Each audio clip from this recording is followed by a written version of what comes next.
Oiê! Gente, tudo bem com vocês? Eu espero que sim. Como prometido ontem, no vídeo, eu disse que eu traria mais informações sobre países que têm um maior desenvolvimento no número de câncer, lugares onde o câncer tem um número bastante elevado. E amanhã, gente, eu vou gravar para vocês os lugares onde nós temos os maiores números de mortes de câncer no planeta em que a gente vive. Como eu disse ontem, o maior número de casos de câncer, eles se dão em países mais desenvolvidos. E isso, é claro, se deve a uma maior prevenção, não é, gente? Quanto mais a gente previne, mais casos vão ser diagnosticados, mais casos vão ser diagnosticados como câncer inicial e maior a porcentagem de pessoas que vão ter uma sobrevida, uma vida depois do diagnóstico de câncer.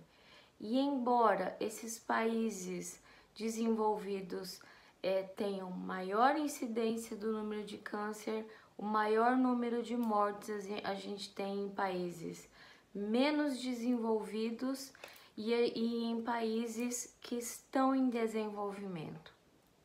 O Brasil é um país que em desenvolvimento, como estava, não é, nos dados de 2015, 2016, 2017, 2018, era um país que era visto por organizações mundiais como um país em expansão e que estava enfrentando maiores problemas para lidar ali com novos diagnósticos, com um aumento de diagnóstico no número de câncer, e teria que estar se virando para atender essa clientela que infelizmente nós temos no Brasil, que são os pacientes diagnosticados com câncer. E é bom deixar bastante claro que, embora o Brasil tenha tido essa avaliação de várias organizações não governamentais, governamentais do mundo, em relação a esse crescimento no número de câncer e a resolução desses problemas, a gente tem poucos dados, por exemplo, de 2020. A gente encontra poucos dados. 2019 também encontramos poucos dados em relação a isso.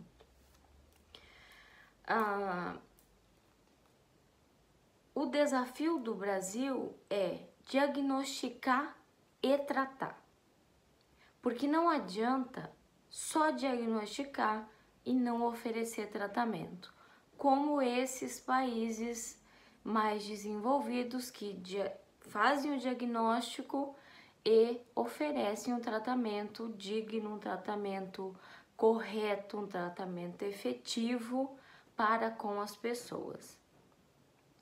Nesses países plenamente desenvolvidos, de primeiro mundo, que a gente costuma falar, se existisse, se formasse uma máfia do câncer, eles receberiam a pena perpétua, eles receberiam até mesmo a pena de morte. Nos Estados Unidos a gente tem isso ainda, a gente tem pena de morte.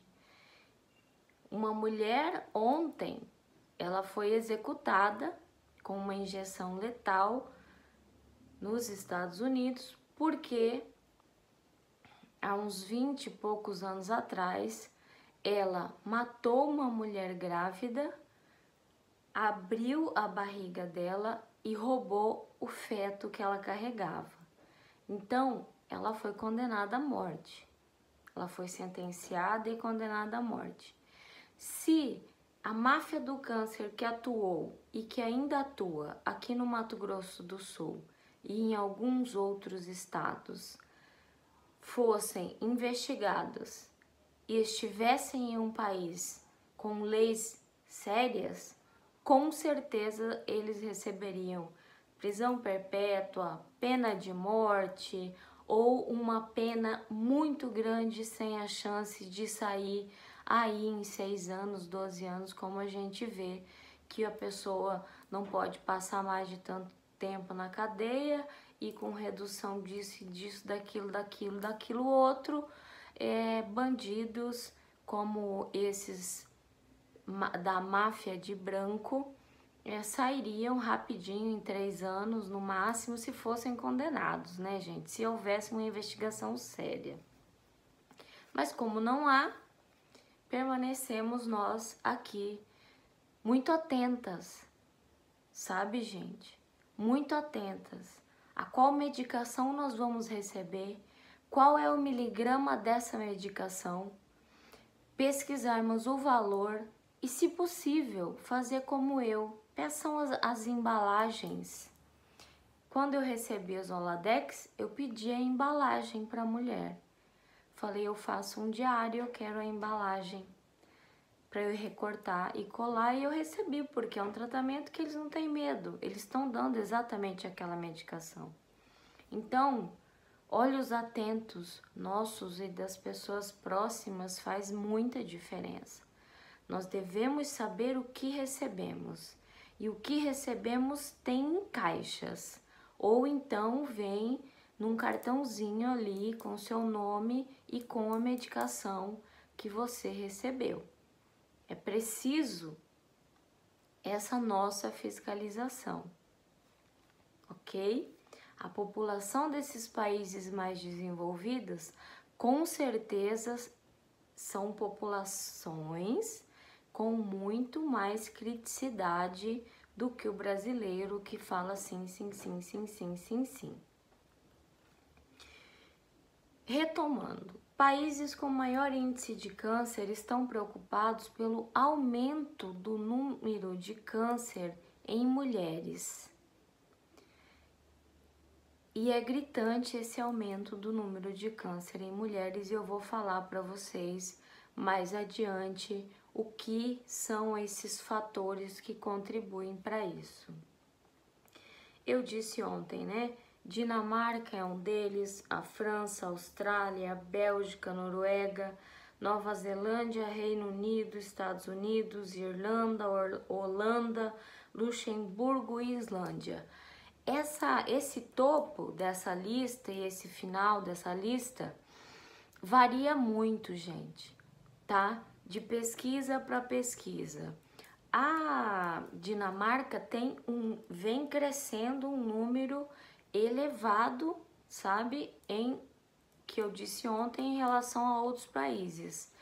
Mas nós temos todos esses outros países na relação dos níveis de câncer mais altos do mundo. Embora o número de câncer seja mais alto nesses lugares, é bom repetir que vem diminuindo o número de mortes. E em países menos desenvolvidos, com baixa renda, com renda média, o número de mortes é extremamente alto. Extremamente alto. Olha só uma coisa muito interessante. A Índia é o país com menos casos diagnosticados com câncer. E nós sabemos da extrema pobreza da Índia.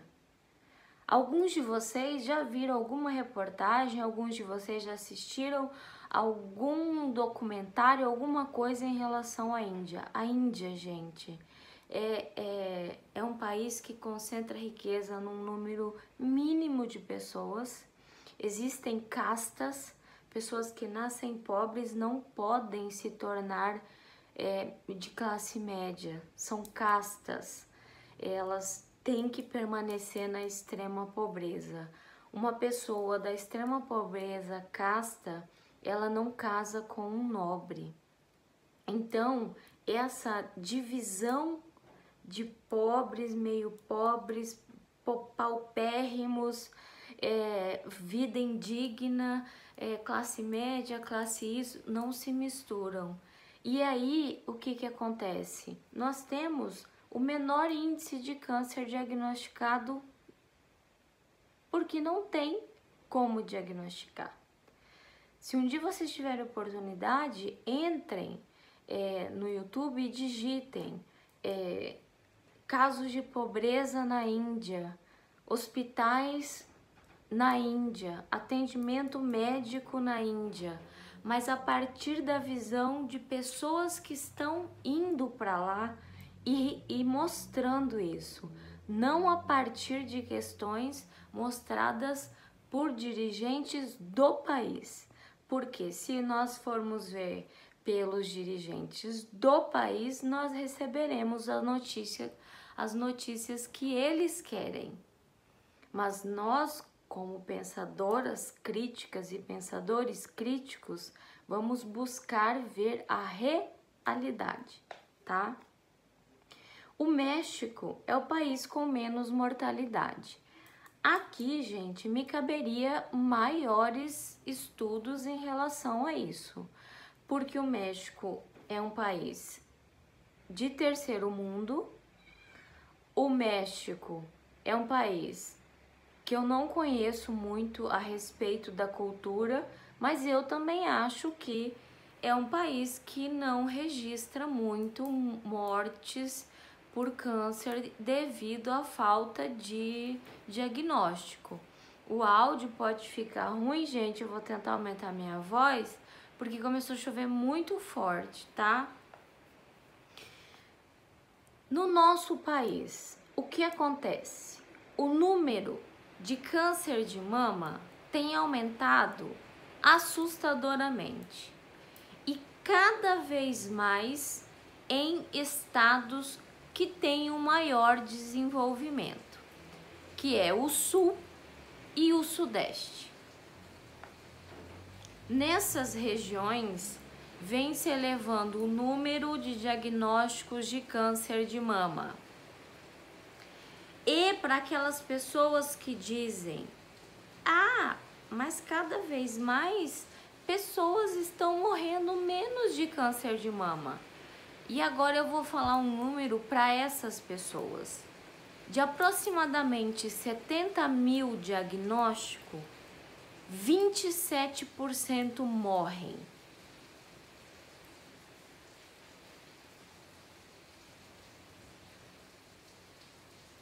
Esse é um número extremamente elevado. 27%, 27 mil pessoas, mulheres e homens morrendo de câncer de mama, não é uma diminuição. Há uma máscara sobre isso? Não sei. O Brasil realiza pouquíssimas pesquisas relacionadas a novas drogas para tratar o câncer, relacionadas a pesquisas, o número de mais pessoas com câncer. Isso já vinha capengando e agora está completamente paralisado, digamos assim. Muitas universidades que recebiam verbas para estabelecerem pesquisa, para desenvolverem medicamentos e uma série de outras coisas, tiveram suas verbas cortadas desde 2019. 70 mil casos, 27 mil mulheres morrendo, é quase 50%, gente. Não é 27%. 27% eu anotei errado. É 27 mil mulheres. É quase 50%. E esse não é um número pequeno. E nós não podemos traçar esse número como pequeno. Toda vez que alguém vir falar, mas estão morrendo menos mulheres, perguntaremos, quase 50% é um número pequeno de pessoas e de mulheres morrendo de câncer de mama? É pequeno para você, para mim não é. Você não precisa ser mal educado, você pode explicar. Se a pessoa quiser ouvir, bem, se não quiser, belém. Mas você pondere 70 mil casos, 27 mil mulheres morrendo, é muita coisa para alguém vir parar e falar para você que nós temos um número elevadíssimo de mulheres sobrevivendo. Ela pode não morrer ali do diagnóstico de câncer, como eu falo, mas ela pode morrer por causa de fatores do tratamento do câncer. Elas podem morrer de outro câncer, por exemplo, que se desenvolve a partir de medicações que a gente toma, de tratamentos como a radioterapia. Entendem? Esse número pode ser muito maior, porque várias mulheres que passam pelo tratamento de mama podem morrer de outro tipo de câncer, e não somada a esse número de mulheres que morrem no Brasil de câncer de mama e de homens. Mas aqui está se relacionando muito o número de casos de mulheres, tá, gente? É por isso que eu não bato tanto em número de casos de câncer de mama em homens. E eis a pergunta: por que vem aumentando no Brasil? Por que o câncer de mama vem aumentando no Brasil? É uma pergunta que eu sempre me fiz, né, gente? E eu falei ontem pra vocês, é má qualidade de vida, alimentação, e aí hoje eu relacionei isso, tá? Nós temos razões ínfimas, múltiplas, e devemos fazer um apanhado de tudo isso. Mas cada fator de risco aumenta um pouco mais a chance. Vou começar pela mutação genética, pela síndrome BRCA1, BRCA2, pela qual eu tenho. Esse é um dos fatores. Outro fator, mais diagnósticos. Lembrando que para mais diagnóstico nós precisamos de mais tratamento. Esses dados são de 2018, tá, gente? Ficarmos mais velhos, eu falei ontem, ficar mais velho aumenta muito mais a chance de se desenvolver um câncer. Mas não significa que nós estarmos mais velhos não precisamos de diagnósticos iniciais para que, quando mais velhos, possamos sobreviver ainda mais, não é? Sabemos que pessoas idosas têm uma saúde muito mais fraca, não é? Mas nós precisamos gritar por elas também. Não é porque tá mais velho que é sentença de morte e vai ficar lá numa cama porque de repente tá velho demais. Não concordo com isso. Já contei que tem coisas que me fazem chorar em Barretos. Ver idosos sofrendo com câncer e crianças. Mudança no estilo de vida. A pessoa tem uma renda maior, né? Começa a comer mais besteira, começa a fazer outras coisas mais perigosas para a saúde, não é? Consumir o álcool é um deles, comer comidas extremamente processadas, não é? Aquelas comidas que a gente já compra pronta. Não que isso seja o maior fator de risco, mas agrega, lembra? Esses fatores todos se agregam e nós devemos pensar neles como um todo para, com parcimônia, separar e não se apavorar e de repente parar de comer porque é comida congelada, tá, gente? Tem pessoas que não almoçam, por exemplo, elas passam e comem um pastel com caldo de cana, elas comem uma coxinha com um refrigerante extremamente açucarado, e isso se repete durante a semana de trabalho. Ela vai ter uma comida mais natural, digamos, no final de semana. Tem gente que já come isso daí para ir para casa já jantado.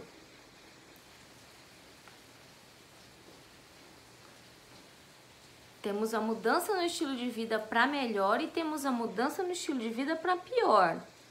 Porque os dados de 2020 mostram a quantidade de milhões de pessoas que entraram para o nível de pobreza no Brasil. E a pobreza gera o quê? Uma má alimentação também. Porque é uma falta de nutrientes para o corpo, é uma falta de comida ali no seu prato, né? As 3 refeições básicas diárias. Redução na taxa do número de filhos. Na década de 60, as mulheres tinham aproximadamente 6 filhos. Em 2018, 2015, esse número de filhos diminuiu para 1,7. Aí eu me pergunto, de 2015 para 2020, diminuiu isso para 1,5, praticamente, com certeza, não é? Nessa fonte que eu busquei, ela é uma fonte atualizada, mas ela cita 2015. Então, a cada ano as mulheres adiam mais a gravidez, a cada ano mulheres têm menos filhos, a cada ano isso, a cada ano o trabalho, a cada ano isso. E a amamentação, ela mostrou-se ao longo do tempo que ela é um fator protetor da mama, das glândulas mamárias, dos ductos, dos lóbulos, de tudo ali na mama. Aumento de reposição hormonal. O que é a reposição hormonal? Mulheres que entram na menopausa forçada, né? Como eu entrei, mas em idade normal de entrar em menopausa natural, e para não sentir os calores da menopausa, para não sentirem as dificuldades que uma menopausa gera numa vagina da mulher, para não sentirem tudo que a menopausa traz, que é o esfarelamento do cabelo, a perca disso, a perca daquilo, sabe, da elasticidade da pele, de colágeno, de uma série de coisas, leva muitas mulheres a fazerem uma reposição hormonal que não é natural no nosso desenvolvimento humano. É um processo químico e que eleva a uma porcentagem muito significativa o número de fator colaborador para o desenvolvimento de câncer de mama. Obesidade impacta violentamente no desenvolvimento do câncer de mama, porque tem todo um processo lá de gordura da mama e disso, e de gordura da mulher que produz tal hormônio que produz isso. Então a obesidade aumenta muito nesses nossos fatores que eu estou passando para vocês. E como eu falei, eu preciso perder 10 quilos para estar no peso ideal. O médico me disse que isso é impossível, porque essa Zoladex engorda e engorda muito. E eu falei para ele: doutor, nada é impossível. Basta que a gente tenha determinação. E eu tô tentando, gente. E eu já consegui perder uns pesos aí. Mas é difícil. É sofrível. É uma coisa muito sofrível perder peso. E eu não condeno quem não consegue perder peso, tá? Sedentarismo. O que é sedentarismo? Falta de prática de exercício físico. Você pode fazer qualquer exercício físico, caminhar, andar de bicicleta, se tiver síndrome do pânico como eu, juntar um dinheiro para comprar uma esteira ou uma bicicleta ergométrica. Eu tô juntando, gente.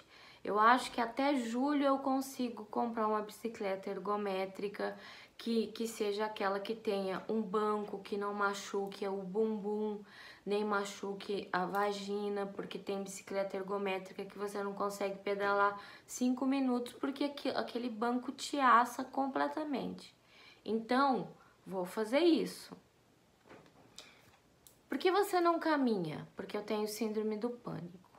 E porque se eu tenho que sair, eu tenho que tomar medicação para controlar minhas crises de pânico. E aí eu fico completamente grogue. E alguém se aproveitar do meu completamente grogue é muito fácil. Eu moro numa cidade extremamente insegura. Não em relação a estupros, a isso e aquilo. Né? A gente não tem muitos dados na mídia, mas a gente tem muitos dados de feminicídio aqui.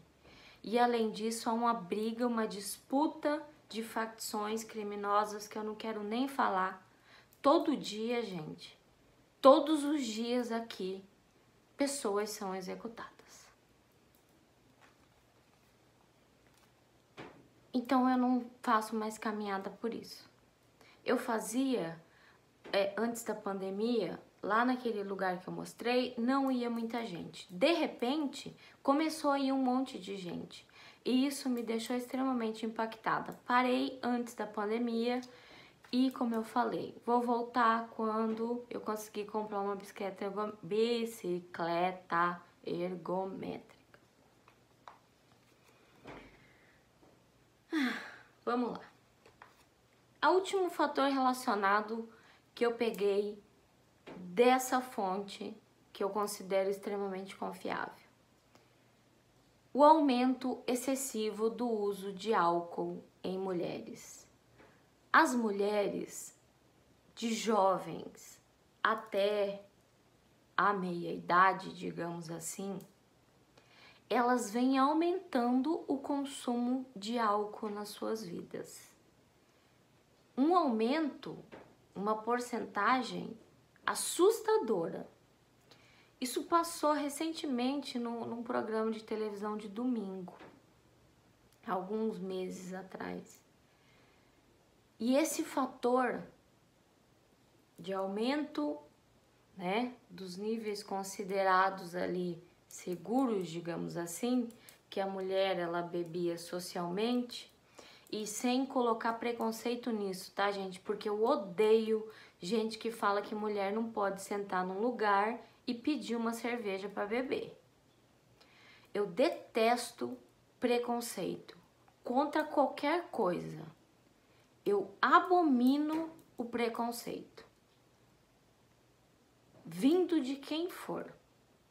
A mulher ela é livre para fazer o que ela quiser, mas ela precisa ser informada que esse aumento excessivo do consumo de álcool tem um fator imenso de porcentagem no aumento do número de casos de câncer de mama. Por quê? Por que isso causa? Finalmente, gente, uma fonte coloca por que o álcool aumenta o índice de câncer de mama. Porque o álcool, ele aumenta os níveis de estrógeno no sangue. Simples assim. O alto consumo de álcool, consumo não moderado de álcool entre as mulheres, aumenta o número de estrógeno no sangue e isso é um fator altíssimo de risco de aumento de câncer de mama. E por último, como eu falei ontem, a má alimentação, que eu abordei de uma forma bem abrangente ontem. É isso, gente. Um grande beijo no fundo do coração. Até amanhã. Deixa o seu like, compartilhe, se inscreva no canal. Não esquece de se inscrever. E vamos que vamos.